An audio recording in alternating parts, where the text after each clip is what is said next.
प्रिय छात्रों नमस्कार। एनसीईआरटी गणित कक्षा 9वीं में आपका स्वागत है।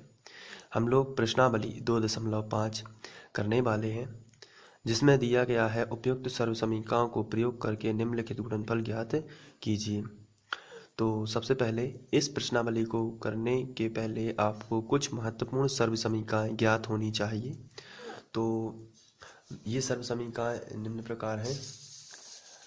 ये महत्वपूर्ण सर्वसमीकरण हैं, तो इसमें आपको ये लिख लेनी है पूरी सर्वसमीकरण। 1 2 3 4 4 समीकरण है। x प्लस ए एक्स प्लस बी होता है एक्स वर्ग प्लस ए प्लस बी एक्स प्लस ए इंटू बी।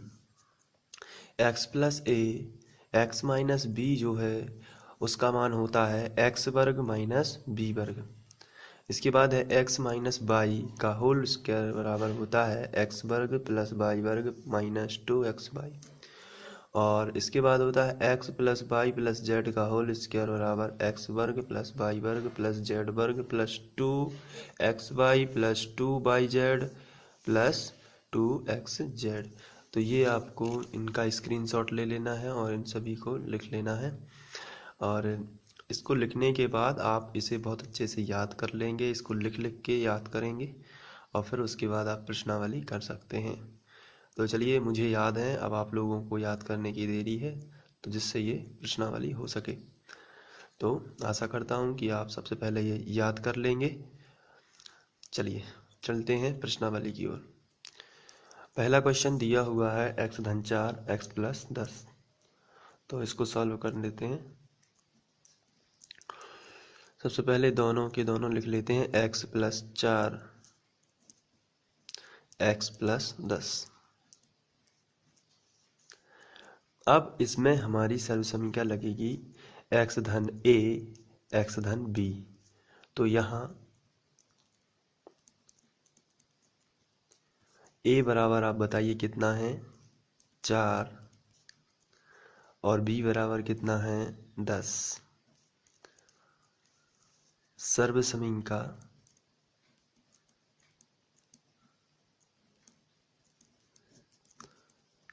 x धन a x धन b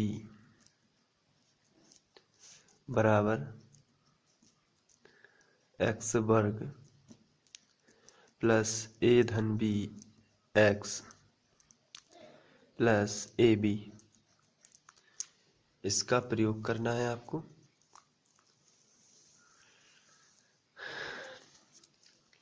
तो x धन a x धन b हमारा क्वेश्चन ही है x धन a x धन b। तो हम इन दोनों को ही लिख लेते हैं इस तरह। x धन a यानी x धन 4 x धन b यानी कि x धन 10 यहाँ लिख लेते हैं। इसके बाद बराबर के नीचे बराबर, यहाँ लिखा है x वर्ग, तो x की वैल्यू तो x ही रहेगी। तो x वर्ग सिर्फ a और b की वैल्यू आपको रख देना है और सॉल्व हो जाएगा। बहुत ही सरल है। प्लस लगा है तो प्लस a का मान है आपके पास 4, तो आप इस a की जगह पर रख दोगे 4 प्लस b का मान आपके पास है 10, तो इस b की जगह पर आप रख दोगे 10।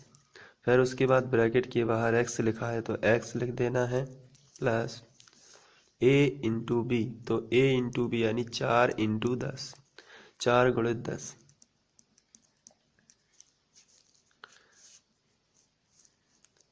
इसके बाद इसको आपको लिखते जाना है x प्लस 4 x प्लस 10 बराबर x वर्ग प्लस, यहाँ जब आप 10 और 4 जोड़ देंगे तो हो जाएगा 14x। और यहाँ जब आप गुणा कर दोगे तो 10 4 धाम 40 हो जाएगा। इसके बाद 2 की घात फिर 1 की घात फिर अंक लिखा है, ये क्रम में लिखा है, इसलिए आपका ये आंसर आ जाएगा। तो इस तरीके से आप बहुत ही आसानी से सॉल्व कर सकते हैं यदि आपको सर्वसमीकरण याद है। चलिए बढ़ते हैं सेकंड क्वेश्चन की तरफ। इसके बाद सेकंड क्वेश्चन दिया हुआ है x प्लस 8 x माइनस 10। तो इसको सॉल्व करना है। सबसे पहले आपको दोनों के दोनों ब्रैकेट लिख लेने हैं। x plus 8 x minus 10। अब इसमें a का मान 8, b का मान ऋण 10 है, तो आपको लिख लेना है यहाँ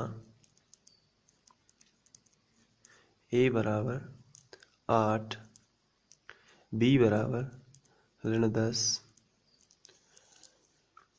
तो यहाँ आपको सर्व समीकरण का यूज करना है। सर्व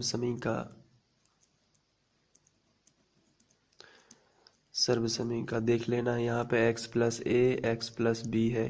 प्लस इसलिए आपको प्लस वाली ही लगानी है, जो ऋण में है तो उसे ऋण मान लेना है, क्योंकि मैं नहीं चाहता कि आप एक और अलग से सर्व समीकरण याद करें और अपने दिमाग का बोझ बढ़ाएं। इसी सर्व समीकरण से आप उसको भी सॉल्व कर सकते हैं बड़ी ही आसानी से, क्योंकि आपको सिर्फ इतना ध्यान रखना है कि प्लस वाली सर्व समीकरण ही लगानी है, लेकिन यहाँ जो चिन्ह है उसका चिन्ह आपको बता देना है। जैसे b जो है वो -10 है, तो आपको -10 ही बता देना है। तो सर्व समीकरण वही लगेगी, x प्लस ए x plus B.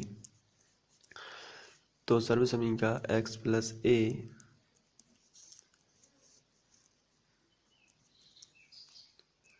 X plus B बराबर एक्स वर्ग प्लस ए प्लस बी एक्स प्लस ए इंटू बी। बहुत ही सिंपल सर्व समीकरण है। चलिए यहाँ पे तो हमारा क्वेश्चन आ जाएगा, जो कि है x प्लस 8 x माइनस 10 बराबर, यहाँ देखिए x वर्ग लिखा है तो सबसे पहले आप x वर्ग लिख दीजिए, प्लस लगा है तो प्लस a का मान आपको देखना है, यहाँ से 8 है तो आपका a का मान आ जाएगा 8, फिर प्लस लगा है तो प्लस, और b का मान कितना है -10, तो आप यहाँ रखोगे -10, और उसके बाद आप छोटा नहीं बड़ा ब्रैकेट बना दीजिएगा, और उसके बाद x लगा है तो x लगा के प्लस a इंटू बी लिखा है, तो यहाँ आपको लिखना पड़ेगा a का मान कितना है 8 गुणित b का मान कितना है -10, तो आप यहाँ लिख दोगे -10। इसके बाद आपको ये ज्यों का त्यों लिखना है x प्लस 8 x माइनस 10 बराबर, यहाँ आपको x वर्ग लिख देना है प्लस, अब यहाँ -10 यहाँ प्लस 8 है, तो इसमें आपको थोड़ा सा ध्यान रखना है। 8 पहले गुणा कर देना है धन और ऋण, असमान चिन्हों का हमेशा ऋण ही बनता है, तो यहाँ ऋण आ जाएगा, फिर आएगा 10 और फिर आएगा x प्लस, यहाँ हम लोग डायरेक्ट गुणा कर देते हैं धन और ऋण का ऋण, 8 धाम 80। तो अब इसके बाद x प्लस 8 x माइनस 10 बराबर x वर्ग, यहाँ ऋण का 10 है धन के 8 हैं, तो माइनस के 2 ज़्यादा हैं, देख चुके हैं आप यहाँ पे माइनस के 2 ज़्यादा हैं, तो आप माइनस के 2x लिख देंगे, क्योंकि ये x यहाँ आ जाएगा। इसके बाद माइनस का 80, यही आपका आंसर हो जाएगा। इसके बाद तीसरा क्वेश्चन दिया हुआ है, तो इसको पहले आप ज्यों का त्यों लिख लेंगे। 3x plus 4 3x minus 5। इसके बाद यहाँ a का मान है 4x और b का मान है -5 और x तो 3x है ही, तो आप अब यहाँ लिखोगे, यहाँ आप ये भी लिख सकते हो कि x का मान हम लोग ले रहे हैं 3x, क्योंकि ये दोनों इसमें समान हैं, तो आप यहाँ ले सकते हो x का मान 3x। a का मान आप लोगे 4, b का मान आप ले लोगे -5। इसके बाद आप सर्व समीकरण का उपयोग करेंगे। सर्व समीकरण होती है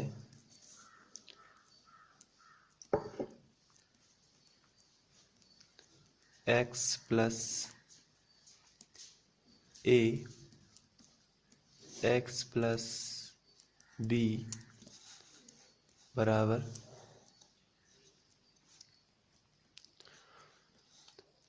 एक्स वर्ग प्लस ए प्लस बी एक्स प्लस ए इंटू बी, ये आपकी सर्व समीकरण है। अब आपको ध्यान से देखना है, ये आपको ज्यों का त्यों लिख देना है एक्स प्लस ए एक्स प्लस बी बराबर एक्स वर्ग लिखा है तो एक्स वर्ग प्लस लगा है तो प्लस, ब्रैकेट लगाइए। ए का मान आपको पता है 4 है तो आपको यहाँ 4 रख देना है। बी का मान -5 है तो आप यहाँ पहले तो प्लस लगा है तो प्लस लगा दीजिए और यहाँ रख दीजिए बी का मान -5। इसके बाद ब्रैकेट को लगा के एक्स लिख दीजिए और माइनस में हो जाएगा, पहले तो ये प्लस लगा है तो प्लस, ए का मान हो जाएगा 4 और बी का मान हो जाएगा -5। इसके बाद इसको आगे सॉल्व करते हैं। यहाँ x प्लस ए एक्स प्लस बी बराबर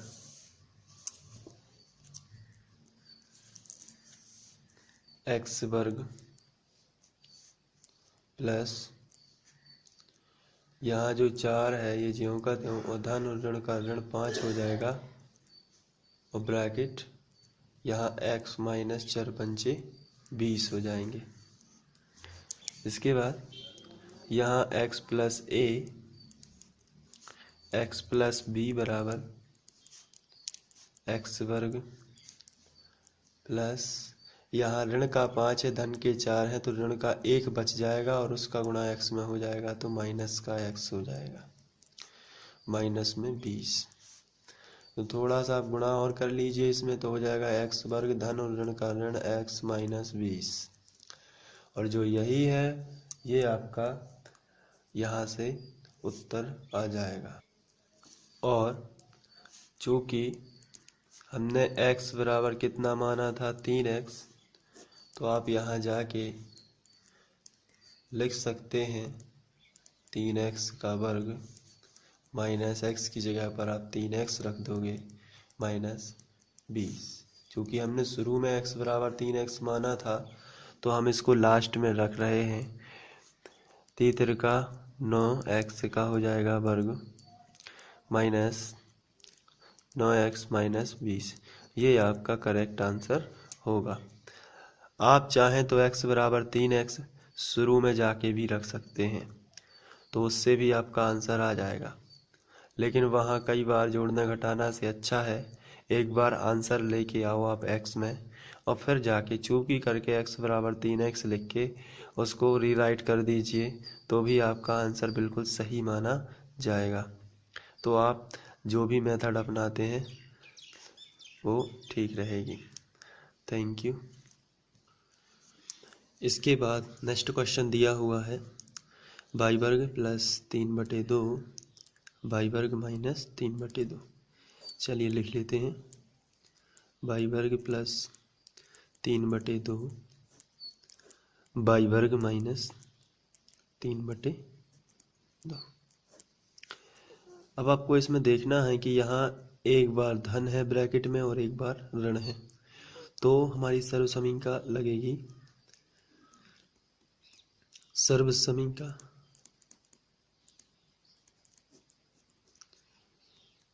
x धन a x ऋण b बराबर x वर्ग माइनस x धन a x ऋण b। तो यहाँ मैं कर देता हूँ a ही, क्योंकि यहाँ जो है इनके मान समान है। तो x धन a x ऋण a हो जाएगा x वर्ग माइनस a वर्ग। तो ये वाली सर्व समीकरण है जो ये लग जाएगी, जिससे आप उसको करेक्ट कर सकते हैं जो मैंने पहले सर्व समीकरण बताई थी। और यहाँ आप क्योंकि a इनके मान समान है तो आप यहाँ से लिख सकते हैं। तो x प्लस ए एक्स माइनस ए बराबर हो जाएगा x वर्ग माइनस a वर्ग। चलिए यहाँ देखते हैं, यहाँ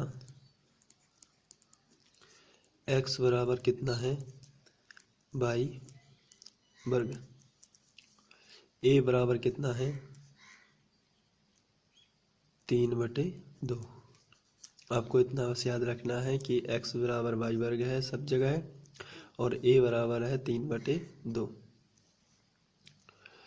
तो अब हम लोग इसको सॉल्व कर लेते हैं। तो यहाँ आपको देखना है सर्वसमीकरण का ये लिखिए x धन a x माइनस b, तो x धन a ये पूरा क्वेश्चन लिख लेना है क्योंकि इसी टर्म पर है ये।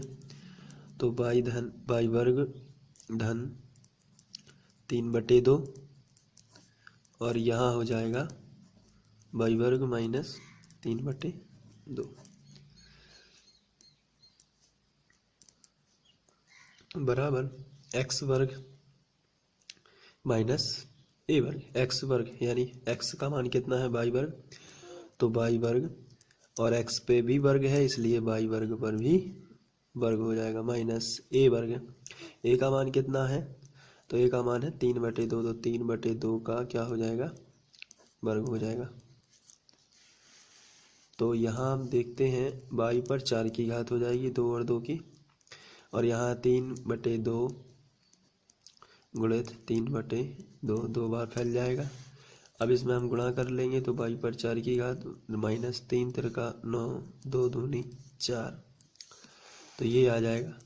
अब ये भी आप आंसर लिख सकते हो, अन्यथा पूरे समीकरण में 4 का गुणा कर सकते हो, तो आ जाएगा आंसर 4 बाई वर्ग माइनस 9।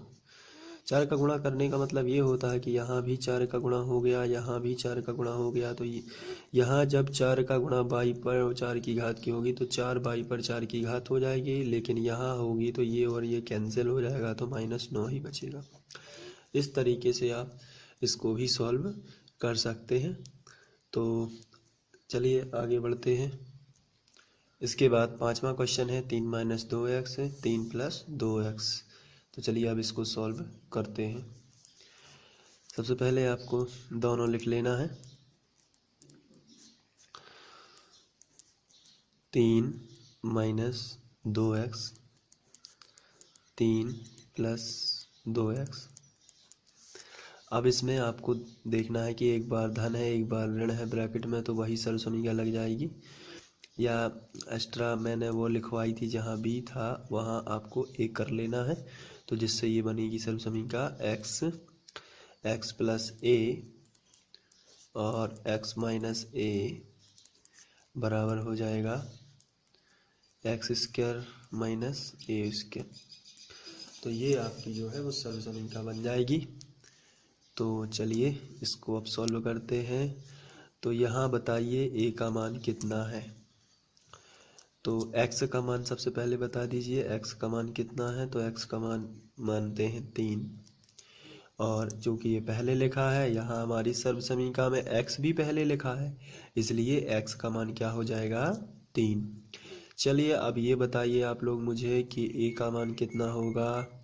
तो a का मान ये होगा जो सेकंड नंबर पर दोनों जगह लिखा है ना, तो यही आपका क्या हो जाएगा a का मान वो हो जाएगा 2x। अब आपको सॉल्व कर देना है। यहाँ से इसको इसकी जगह पर आप क्वेश्चन लिख सकते हैं, तो यहाँ मैं क्वेश्चन लिख देता हूँ 3 - 2x और 3 + 2x। ये इसकी जगह पर क्वेश्चन है और इसकी जगह पर जो है उसको मैं लिखूँगा x वर्ग माइनस a वर्ग के रूप में। x वर्ग, अब आप मुझे बताएंगे x की वैल्यू कितनी है, बताइए ज़रा। x का मान कितना है 3 है ना, तो 3 का क्या हो जाएगा वर्ग, माइनस a का मान बताइए आप मुझे। a का मान कितना है 2x। चलिए ठीक है 2x का हो जाएगा वर्ग। बहुत ही सिंपल है, आप आराम से इसको कर सकते हैं, कोई टेंशन की बात नहीं है। अब यहाँ देखिए 3 का वर्ग कितना होता है 9, आप पे बनता होगा, माइनस यहाँ देखिए 2x का वर्ग है, तो आप ऐसा लिख सकते हैं ना कि 2x गुणित 2x।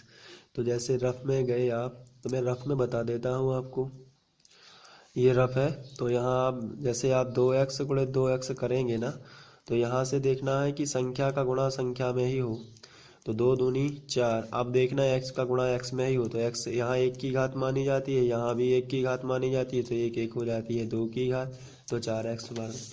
अब जिस पे बनता है उसको हंसना नहीं है, 4x वर्ग। अब ये आपका क्या हो जाएगा, आंसर हो जाएगा। तो इस तरीके से आप सॉल्व कर सकते हैं। चलिए नेक्स्ट क्वेश्चन लेते हैं। और ये प्रश्न क्रमांक 2 है, जिसे सीधे गुणा किए बिना निम्नलिखित गुणनफलों के मान ज्ञात करना है। तो चूंकि वीडियो लंबा हो रहा है इसलिए हम लोग इसको नेक्स्ट वीडियो में कर लेते हैं। Thank you.